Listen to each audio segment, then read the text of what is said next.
La guerra de Ucrania, señor Raad Salan, usted que es un experto en geoestrategia, que ha vivido otras guerras como la de Irak, ha vivido el ataque directo de los Estados Unidos, usted recibió un disparo en la batalla de Kuwait.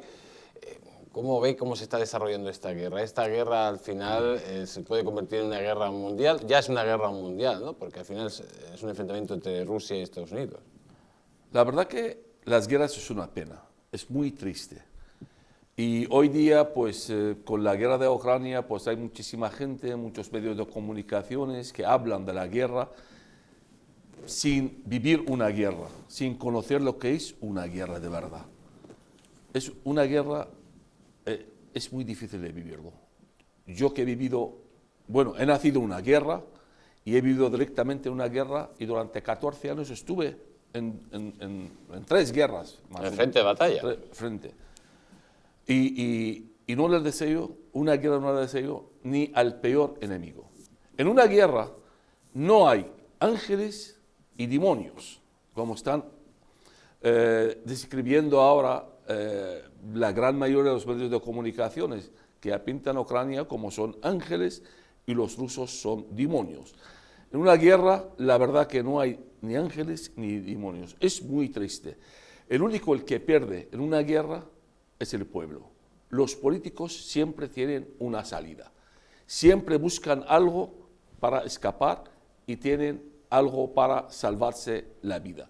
Pero los perdedores directos son el pueblo ucraniano. Y hoy día están hablando de la guerra de Ucrania y hasta hoy día pues han perdido 20.000 almas, personas han muerto en esta guerra. Es muy triste. Y si hay un muerto es una pena. Pero es que yo siempre cuando escucho las noticias, es que nadie se recuerda de la guerra de Irán-Irak, que yo he estado ahí, enfrente, que han muerto 1 millón de personas entre los dos bandos. ¿Y quién estaba apoyando esta guerra? Estados Unidos. Y Rusia también, por la famosa Guerra Fría entre Rusia y Estados Unidos.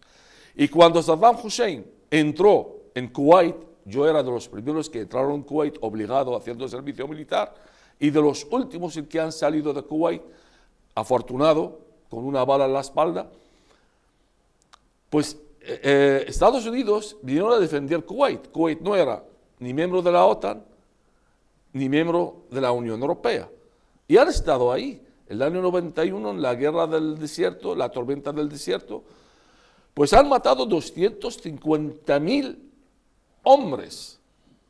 Y civiles casi 60.000. Porque no olvidamos que Estados Unidos, el primer ataque el que hicieron, destruyeron el centro de electricidad del país y el depósito de agua.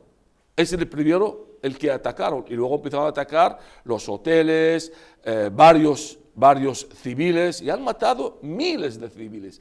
Y nadie habla de ello, nadie habla de estas almas. Parece que un ucraniano vale por miles de iraquí o de yemení o iraní. Nadie habló de esto. Y yo he estado ahí, a mí nadie me cuenta. Yo he sobrevivido durmiendo con los cadáveres en el desierto, en la frontera entre Irak y Kuwait. Y luego, en el 2004, cuando Bush hijo, el tirano, atacó Irak y acabó con Saddam Hussein. ¿Cuándo murieron? Hasta hoy día, casi 1 millón de iraquíes. ¿Alguien está hablando de ello? Han destruido un país entero. Han acabado con la estructura del país. Han acabado con un dictador laico y han traído una dictadura política religiosa. Es decir, peor. Hasta hoy día Irak está viviendo en ello. ¿Alguien está hablando de la guerra de Yemen? Desde el año 2011, cuando el Occidente, a la cabeza de Estados Unidos, apoyaron la llamada primavera árabe, entre comillas, que han muerto también miles de personas en varios países árabes. Y desde el año 2011 hasta hoy día hay una guerra civil en Yemen. Están muriendo todos los días entre 100 a 200 personas. Y están luchando ahí, apoyando entre chiíes y sunís. los de Arabia Saudita apoyando los sunís y Irán apoyando los chiíes. ¿Alguien está diciendo algo de eso? No, no le preocupa más bien Ucrania. ¿Qué hay atrás de esta guerra? Yo creo que hay unos poderes oscuros y unos intereses económicos, políticos, fuera de nuestro alcance. Y yo, con mi humilde información y mi humilde investigación, yo creo que hay un nuevo orden mundial y están intentando, de momento, hay una guerra fría entre Estados Unidos utilizando Ucrania para luchar contra Rusia. Espero que no llegue a mayor, pero dudo, porque hay intereses. Y yo creo que es un plan, está cumpliendo del plan de Kissinger, porque Kissinger en el año 1974 tuvo un plan y fue publicado en Estados Unidos que decía que el mundo no puede gobernarse de esta manera. Hay que tener un nuevo orden mundial fuerte para gobernar todo el mundo. Y en sus libros es escrito todo eso. En su libro, por ejemplo, Diplomacia, describe este plan. Fue escrito en el año 1996 y en el año 2004 escribió otro libro, se llama El Nuevo Orden Mundial, y también describe esta forma. Y atrás también del plan de Kissinger, luego hablamos de ello, Soros y las familias del Nuevo Orden Mundial. Eso lo haremos ahora después. Señor Dalmau. Bueno, poco nada tendría que añadir al gran Pío Moa y a mi amigo Rad, ¿no? Pero yo sí quisiera añadir, y evidentemente lo que ha dicho, que las primeras víctimas son los seres humanos, son la gente normal que no forman parte de los ejércitos, que existe una contienda, pero la segunda víctima es la verdad. Y la verdad es la que se nos está ocultando. Y yo sí defiendo que aquí se nos está ocultando la verdad, y la verdad no es más que un nuevo orden mundial, como tú muy bien hablas, de una Agenda 2030, una Agenda 2050, un establishment que se encuentra por encima de las naciones, donde Soros, Zuckerberg y el establishment del partido del lobby demócrata de Washington pues busca tener a sueldo, como entre ellos, a Pablo Iglesias. Luego entraremos directamente a hablar de ello, ¿no? Pero evidentemente la primera víctima son las víctimas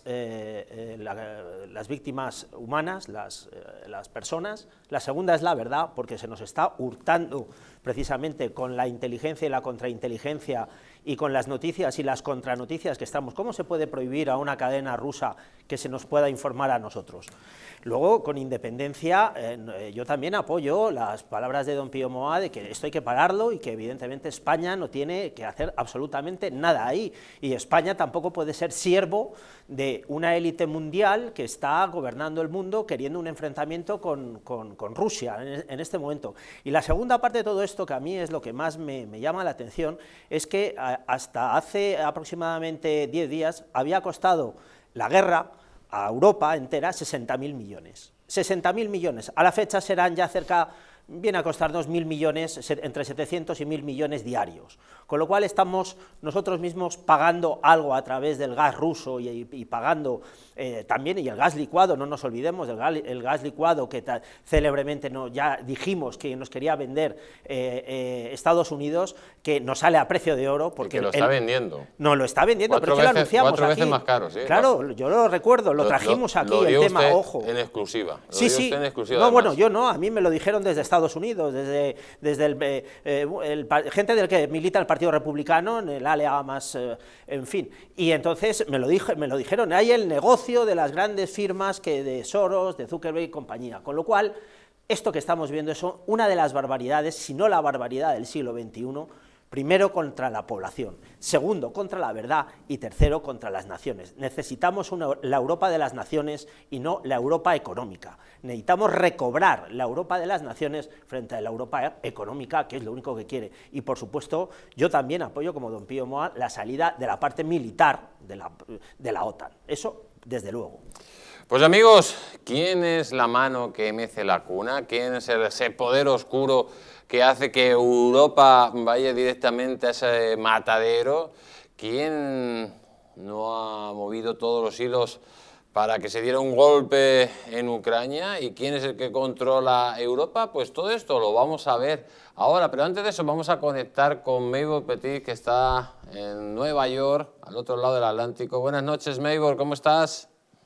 Muy buenas noches, Jesús. Un gran saludo para ti y para toda la audiencia desde acá, desde Nueva York. Maybor, hoy hemos adelantado tu presencia porque sabemos que tú eres una especialista en Soros y esta parte del programa va a ir exclusivamente para hablar de Soros. Y sobre todo te voy a empezar a leer noticias para entrar en el debate. La primera noticia que nos habla que Soros ya controla 12 de los 100 jueces del Tribunal Europeo de Derechos Humanos. ¿Cómo es posible que este hombre esté ya controlando, bueno, está controlando jueces, políticos, países directamente, pero cuál es la forma de actuar de Soros para, de alguna u otra forma, ir controlando todas las instituciones europeas? Bueno, este es un mecanismo viejo, pero que George Soros y sus fundaciones lo han incrementado, y es empezar a influir a través de financiamiento, a través del pago, por ejemplo, de cursos de formación profesional, de viajes, etcétera, a las personas que tienen un perfil que le permite a ellos pensar que pueden ocupar estos cargos. De allí en adelante empieza entonces el contacto, financiamiento directo, y esto es muy importante destacarlo porque no solamente es en el Consejo de Derechos Humanos, en otros países, por ejemplo, en Sudamérica y en Centroamérica, George Soros y su fundación incluyen también a las posibles candidaturas que pueden ocupar puestos en materia jurídica, es decir, en los consejos de judicatura, en los tribunales, etcétera, financiando carreras para que a posteriori, cuando lleguen a los cargos, puedan apoyar la agenda que están impulsando y que ya todos conocemos. Lo que quiere decir que se utiliza estas prácticas que en algunos países no es ilegal, pero que trae drásticas consecuencias porque empiezan a transformar la infraestructura y la estructura de cada una de las naciones que son vulnerables y a las que Soros quiere influir, porque hay que recordar que el proyecto de Soros es global y en cada uno de los países se invierte un monto de dinero específico para lograr esos objetivos e impulsar esta agenda llena de puntos que todos conocemos y que todos criticamos si amamos la libertad y si somos defensores de la vida y de la democracia. Maybor, hay otra noticia que